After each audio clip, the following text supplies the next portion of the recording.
সময় আমাদের কম, কথা অনেক বেশি, আবার কথা খুব লম্বা চূড়া করাও ঠিক নয়। বিষ্ণু ঈসা ইসলাম বলেছেন, খুতবুকুম তভিলা ও সলাওয়াতুকুম কসীরা। কিয়ামতের আগে তোমাদের খুতবা বক্তব্যগুলো লম্বা হয়ে যাবে আর সালাতগুলো ছোট হয়ে যাবে। One of the minor sign before the day of judgment, your Islamic lectures will be very longer, and your offering salah 5 times a day will be very shorter. কিয়ামতের আগে বক্তব্য হবে লম্বা চূড়া, কিন্তু নামাজ হবে খাটো খাটো। কথা কন, আছে না নাই? এখন বক্তব্য শুরু হইলে লোকজন উঠতে চায় না, কয় হুজুর আরো করেন। ওয়াজ অনেক টেস্ট লাগে, নামাজ টেস্ট লাগে না। আছে না নাই? উল্টা হয়ে গেল। বক্তব্য হবে ছোটখাটো, অল্প সময়ের নাসিহাত, এটা ভালো। আর সালাতে যখন দাঁড়াবেন লম্বা সালাত পড়বেন। বিষ্ণু ঈসা ইসলাম যখন সালাতে দাঁড়াতেন, তিনি হাত বেঁধে নামাজ পড়তে পড়তে তাহাজ্জুদের সালাতে হাত ব্যথা হয়ে যেত, তখন বিষ্ণুনবী হাত ছেড়ে দিতেন। সুবহানাল্লাহ পড়ে। আবার যখন এনার্জি ফিরে পেতেন, শক্তি ফিরে পেতেন, আবার হাত বাঁধতেন, আবার খারাপ লাগলে ছেড়ে দিতেন। তার মানে হাত ছেড়ে দিল নামাজ হয়, ঠিক কিনা? কিন্তু উপরে বাঁধবে না নিচে বাঁধবে, এ নিয়ে কিলাকিলি আছে না নাই? টেকনাফে মনে হয় কিলাকিলি ঢুকে নাই? হ্যাঁ, কেউ কয় আছে, কেউ কয় নাই। তো এগুলো কম, আলহামদুলিল্লাহ কম। এগুলো নিয়ে ফিতনা তৈরি করা যাবে না।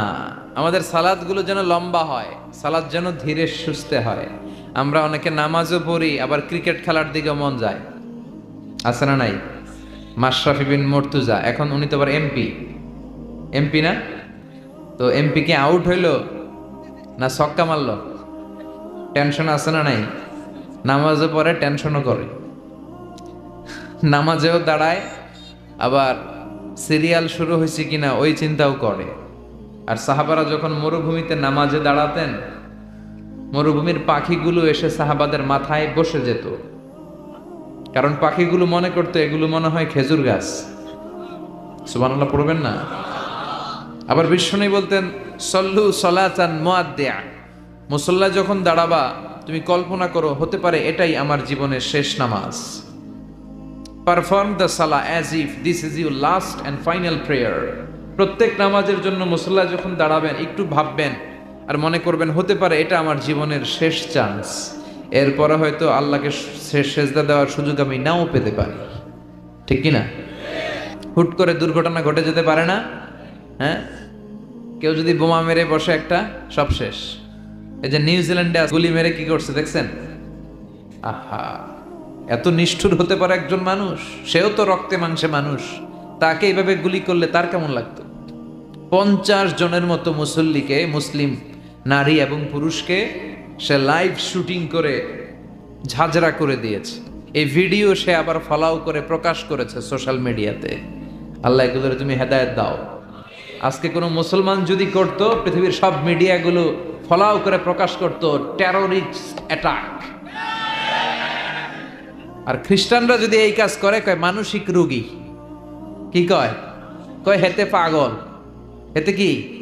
আর মুসলমানরা করলে টেররিস্ট অ্যাটাক, জঙ্গি, ঠিক কিনা? জঙ্গিদের কোনো ধর্ম নাই, সন্ত্রাসীদের কোনো ধর্ম নাই, সন্ত্রাস এটাই তার ধর্ম। কথা বলেন?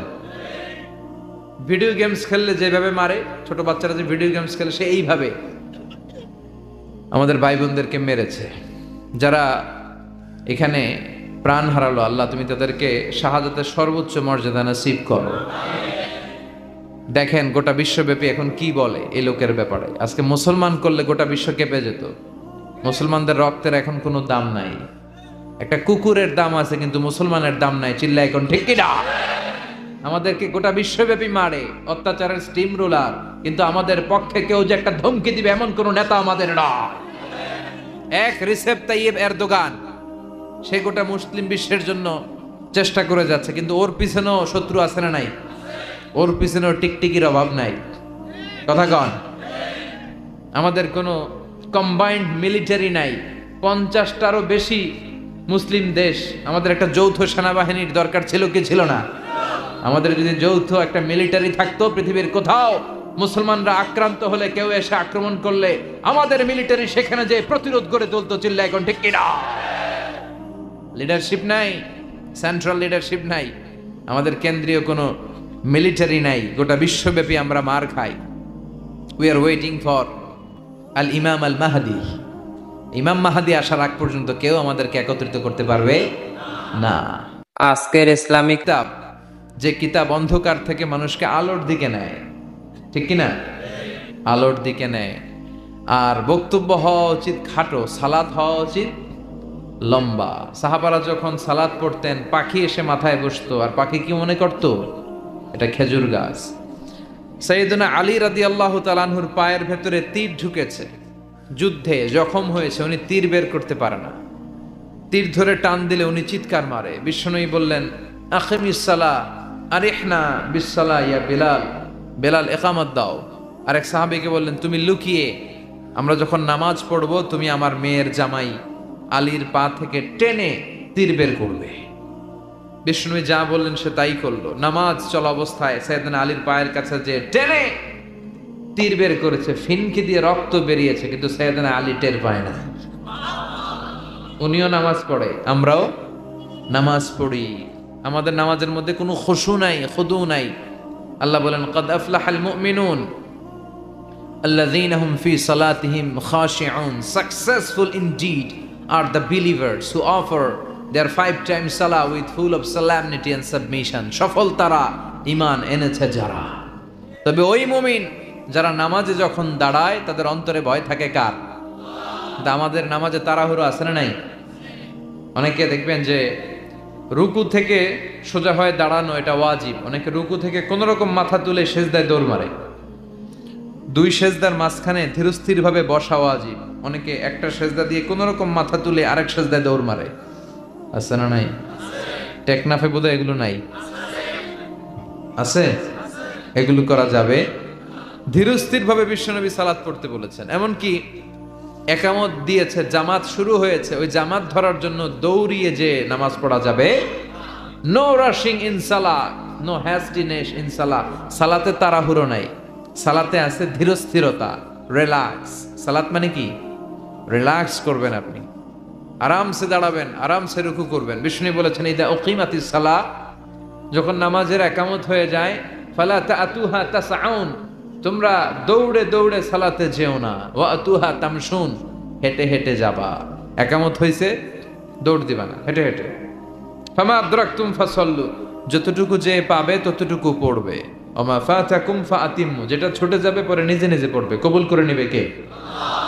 আমাদের অনেকে আছে, নামাজ শুরু হয়েছে, উনি অজু করতেছে, উনি টের পাচ্ছে কিছুক্ষণ পরে ইমাম সাহেব আল্লাহু আকবার বলে রুকুতে যাবে, আর রুকু ধরার জন্য অনেকে দেয় দৌড়। আছে না নাই?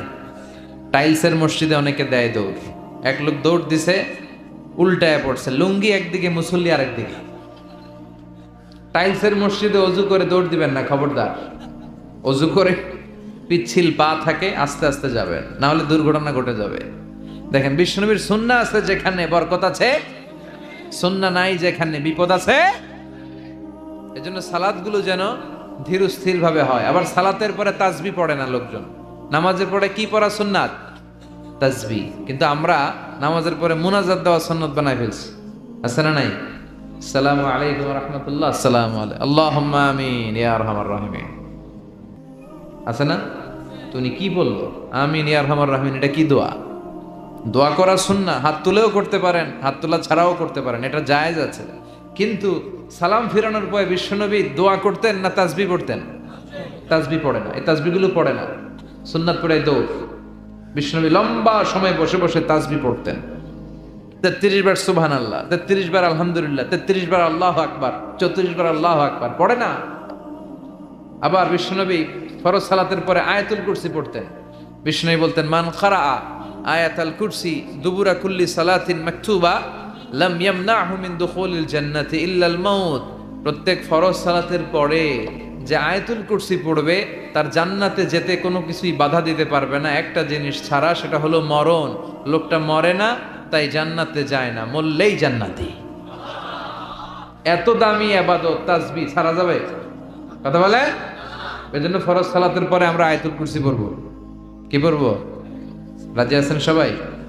এজন্য সালাতে যেন আমরা মনোযোগী হই, আমরা যেন ধীরস্থির ভাবে সালাত করতে পারি। কারণ আউয়ালু মা ইউহাসাবু বিহিল আবদু ইয়াউমাল কিয়ামাতি আস-সালাহ।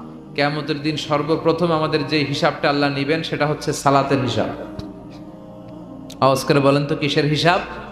সালাত কায়েম করো, সালাত কায়েম করো, হবে সম্মানী তুমি, হবে জান্নাতি তুমি, হবে সম্মানী তুমি, হবে জান্নাতি তুমি। দিবে কাল হাসরে শীতল ছায়া আর সে আজিম, রাব্বিয়াল আলা রাব্বিয়াল আযীম। আলহামদুলিল্লাহ পড়েন। এজন্য সালাত যেন হয় আমাদের নিত্য সঙ্গী, আর সালাত যেন আমরা ধীরস্থিরভাবে পড়তে পারি। আল্লাহ তুমি তৌফিক দাও। আমি আপনাদের খেদমতে আমার খুতবার শুরুতে সূরাতু আদ-দুহা থেকে কয়েকটা আয়াত তেলাওয়াত করেছি, যে সূরাটা আমাদের অনেকেরই মুখস্থ আছে না? সূরা দোহা মুখস্থ আছে না? এই সূরাতুদ দুহাতে আল্লাহ তাআলা আমাদের জন্য কি শিক্ষা রাখলেন, কি মেসেজ আমাদেরকে দিতে চাইলেন, এটা নিয়ে আজকে আমরা অল্প কিছু সময় কথা শুনবো। সবাই পড়ে ইনশাআল্লাহ। শেষ পর্যন্ত আপনারা থাকবেন তো? চলে যাবেন না? চলে যাবেন কে কে দেখি তো, হাত তুলেন। কেউ যাবেন না? ইনশাআল্লাহ পড়েন। তাহলে কথা দিলেন কিন্তু শেষ পর্যন্ত থাকবেন। থাকবেন?